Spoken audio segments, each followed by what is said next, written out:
Será que a vaga de frio que vem aí faz parte da campanha promocional do Ice Merchants? E será que vai ser suficiente para ganharmos um Oscar?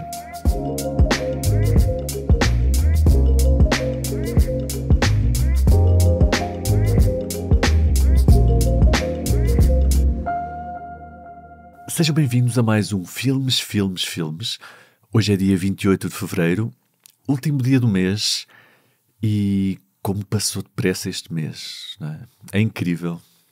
Seja como for, na semana passada aconteceram algumas coisas muito porreiras para o cinema português, e se calhar começava já por aí.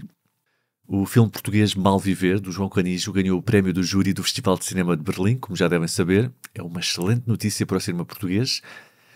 Isso significa que foi considerado o terceiro melhor filme da competição, só atrás do filme francês Sur la Daman, do Nicolas Philibert, que ganhou o Urso de Ouro, e do filme alemão Roter Himmel, do Christian Petzold, que ganhou o prémio especial do júri.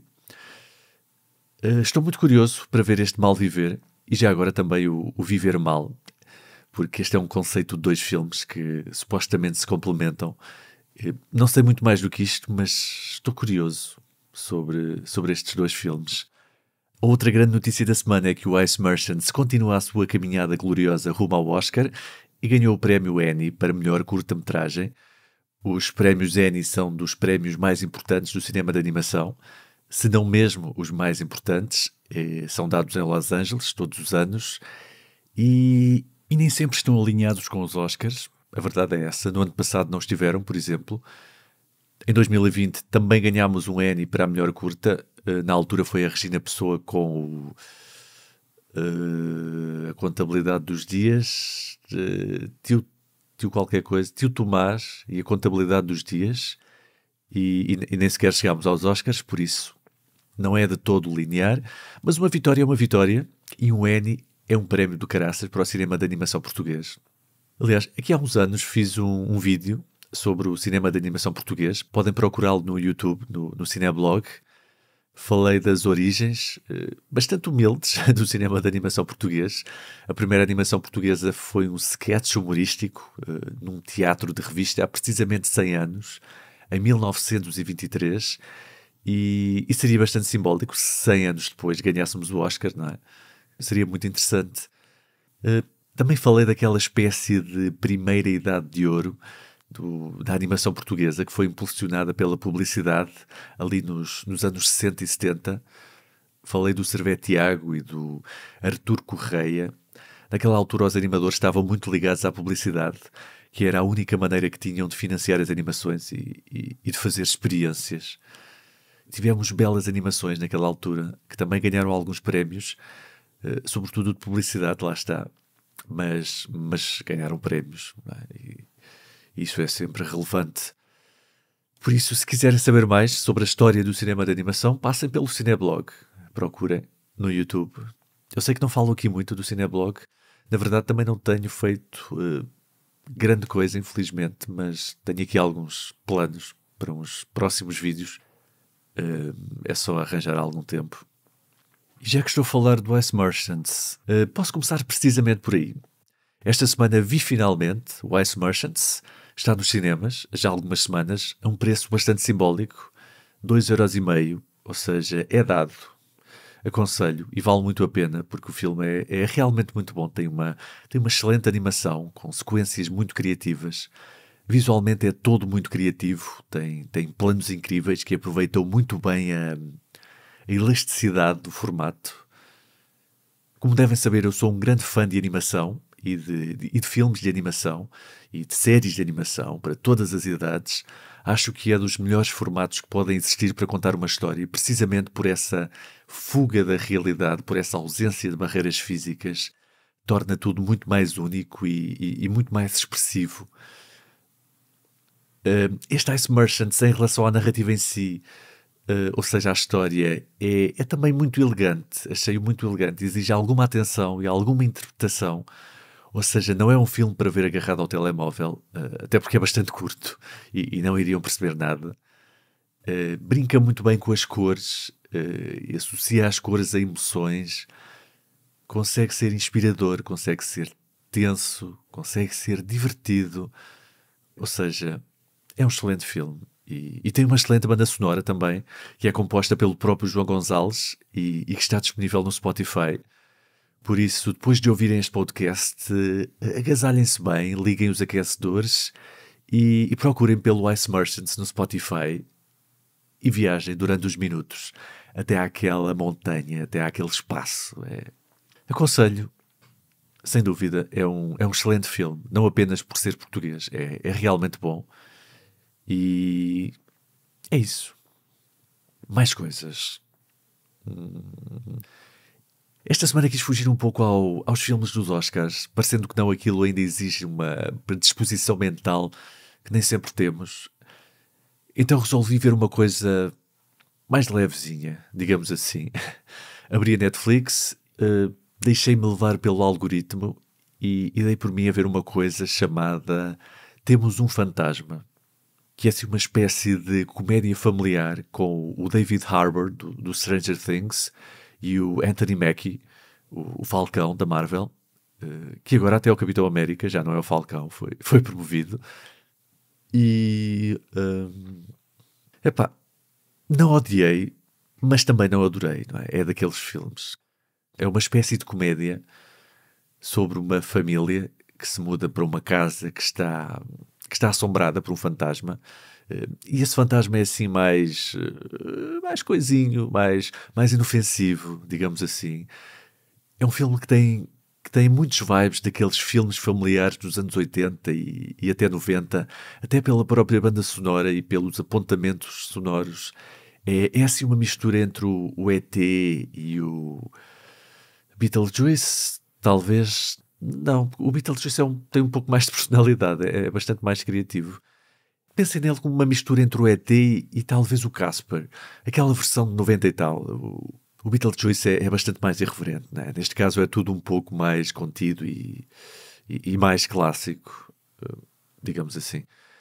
A questão aqui é que, para este tipo de filme funcionar, as personagens têm de ser boas, têm de estar bem construídas, têm de ser emocionalmente bastante ricas e, sobretudo, a dinâmica familiar tem de funcionar muito bem. Tem de ser tudo muito credível. Temos de achar mesmo que aquela família é uma família, que gostam uns dos outros e tal. E eu não senti isso aqui. Não senti totalmente isso. Não compro aquela família. Foram poucos os momentos em que senti alguma espécie de carinho entre aquelas pessoas, que no fundo era o que estava na base daqueles filmes dos anos 80. E não resultou para mim nesse sentido. Não resultou muito bem. E depois também senti que o filme tentou fazer várias coisas ao mesmo tempo, assim sem grande unidade entre elas. O grande arco do filme consiste em tentar perceber quem é aquele fantasma e porque é que está a assombrar aquela casa. Ele não se lembra de nada, nem consegue falar. E isso é interessante, essa parte é interessante e tem um twist que resulta razoavelmente bem. O problema é o resto. O filme gasta inexplicavelmente muito tempo a tentar ser uma espécie de sátira às redes sociais, às trends e aos influencers, e não me parece que diga nada de especialmente interessante para além daquilo que já sabemos. E o tempo que perde com isso poderia ter sido usado a desenvolver aquela família e aquelas relações familiares e a tornar aquele núcleo muito mais consistente. E depois tem também uma vertente mais sci-fi que percebo para que é que serve, percebo porque é que eles fizeram isso, no fundo pela mesma razão que existem aquelas sequências da polícia no ET, a função narrativa é exatamente a mesma, mas aqui não me parece que funcione muito bem, até porque dá um salto para a ficção científica com aquelas armas, com um design muito de banda desenhada até, e não me parece que se enquadre muito bem com o resto. Parece que estou a assistir a 3 filmes diferentes. Tem momentos divertidos, os atores são bons, não tenho nada a apontar nessa área. Agora, a história é uma manta de retalhos, parece um monstro de Frankenstein feito com os vários clássicos familiares dos anos 80 e 90 e sem grande alma, não é? É um bocado um clichê dizer que um filme não tem alma, mas senti isso aqui. Mas lá está, é um bom filme para um sábado à tarde, acho. E tendo em conta a quantidade de filmes maus que a Netflix faz semanalmente, Este nem é dos piores, até é razoável. Não é horrível, pelo menos. Os meus padrões estão um bocado baixos para a Netflix, confesso. E pronto. E mais. Estreou recentemente na Prime Video a segunda temporada de uma série de fantasia que tem o Orlando Bloom e a Cara Delevingne, chamada Carnival Row.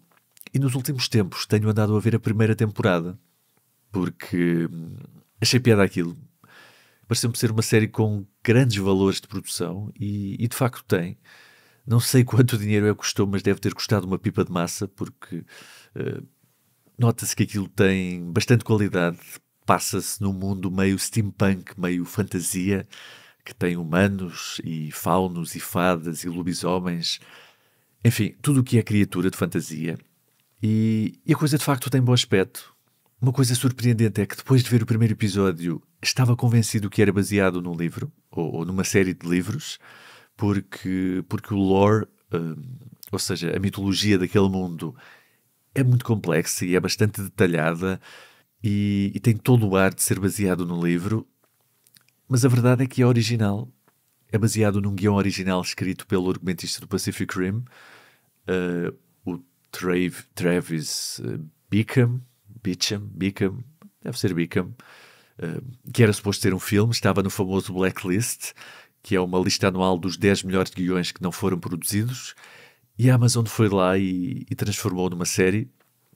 E lá está, apesar de ter um excelente aspecto, sofre essencialmente do mesmo mal do filme que falei há pouco, do Temos um Fantasma, que é ter muita coisa a acontecer e querer ser muita coisa ao mesmo tempo. Para começar, quer-se ser uma alegoria ao racismo e à xenofobia e aos movimentos populistas. Naquele mundo, tudo o que é criatura fantástica é considerada uma raça menor, um cidadão de segunda. Aquela cidade é dos humanos e as fadas e os faunos são essencialmente imigrantes que muitos consideram perigosos porque estão a corromper a sociedade e porque têm costumes diferentes dos que são considerados a norma naquela sociedade. Ou seja, estão condenados a viver em guetos e a trabalhar naquilo que mais ninguém quer. As fadas, aliás, só estão ali porque o país delas foi devastado por uma guerra. Guerra essa que foi causada pelos próprios humanos. Não é a abordagem mais original. Já vimos muitas vezes, em muitas histórias, estas criaturas fantásticas a serem usadas para representar o racismo, a xenofobia e para refletir sobre uma série de questões sociais. Mas acho que até funciona bem e passa bem a mensagem, apesar de algumas incoerências. O meu problema com esta série não é de todo esse. O meu problema é que há muitas histórias diferentes, com mensagens diferentes e objetivos diferentes a acontecer ao mesmo tempo. Temos um mistério policial, temos uma série mais dramática, temos um filme de monstros, temos um filme de guerra, temos um épico de fantasia, temos um drama revolucionário, um thriller político. E temos tudo isto ao mesmo tempo e muitas vezes nos mesmos episódios.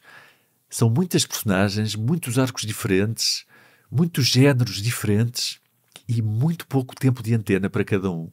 E acaba por tornar a coisa muito dispersa, pouco focada e bastante caótica às vezes. Não estou totalmente desinvestido porque gosto muito do ambiente, gosto de algumas personagens, gosto do setting, mas há aqui claramente muita ambição, mas muito pouco foco e é uma pena. Curiosamente faz-me lembrar um pouco o que aconteceu também na série do Senhor dos Anéis, também da Prime Video, em que havia muitas personagens, mas muito pouco investimento em cada uma delas. Neste caso, mesmo assim, acho que não é tão grave, porque aqui sabemos claramente quem são os protagonistas e na série do Senhor dos Anéis não sabíamos. Se recomendo, não sei se recomendo, mas tem coisas boas, tem ideias boas, visualmente é muito bom e acho que vou continuar a ver. Já acabei a primeira temporada, agora vou começar a segunda. Ainda não estão disponíveis os episódios todos, por isso até é mais fácil. E já que estamos nisto, quero acabar aqui com um videojogo. Não costumo falar muito de videojogos, só falei uma vez, acho eu, do Resident Evil 2 e 3. Comecei a jogar na semana passada um videojogo chamado Atomic Heart, que está disponível no Game Pass, por isso também não paguei nada por ele, até porque está assim envolto em algumas polémicas. Extra-jogo. É o primeiro jogo de um estúdio chamado Fish qualquer coisa, tinha aqui Mundfish, que foi criado em 2017 na Rússia, mas deslocalizado para o Chipre. Para todos os efeitos, é um estúdio cipriota, mas o ADN é russo, como aliás se pode comprovar pelo tema do próprio jogo. Há acusações de que estão a ser enviadas informações dos jogadores para a Rússia e até mesmo que o dinheiro das vendas está a ser usado para financiar o governo russo e, consequentemente, a guerra na Ucrânia, numa operação de lavagem de dinheiro a larga escala. Por isso há várias pessoas, nomeadamente developers ucranianos, a apelar a um boicote. O governo ucraniano, aliás, já baniu o jogo lá na Ucrânia. Não sei até que ponto isto é verdade,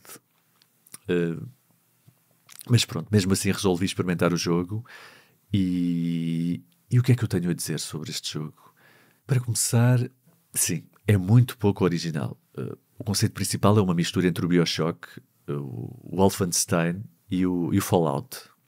É um FPS que se passa numa realidade alternativa nos anos 50, numa cidade da União Soviética tecnologicamente bastante avançada, com uma estética retrofuturista, com robôs e autómatos e coisas do género. A primeira coisa em que pensamos quando começamos a jogar é, inevitavelmente, no BioShock Infinite. É tudo muito parecido, a estética, a cidade, as interações que temos com as pessoas. E essa é a principal inspiração, mas não é a única. O jogo está constantemente a ir buscar mecânicas e inspiração a outros jogos. Curiosamente parece ter um fascínio pelo Resident Evil. Tem, por exemplo, o inventário e o safe room do Resident Evil. Não me parece que faça muito sentido para este tipo de jogos ter um inventário limitado, mas eles tentam com relativo sucesso, vá. Mas tem outras coisas que remetem para o Resident Evil. Por exemplo, logo no início há uma sala onde se ouve a Moonlight Sonata, que é uma referência bastante óbvia ao primeiro Resident Evil. Num determinado ponto há uns humanos mutantes que parecem uma mistura entre as criaturas do Resident Evil 4 com os clickers do Last of Us. E tem também outras inspirações. Os primeiros antagonistas, que são assim uns robôs humanoides que se viraram contra os humanos, são basicamente os Working Joes do Alien Isolation, com bigode, porque são russos, lá está, que têm que ter bigode.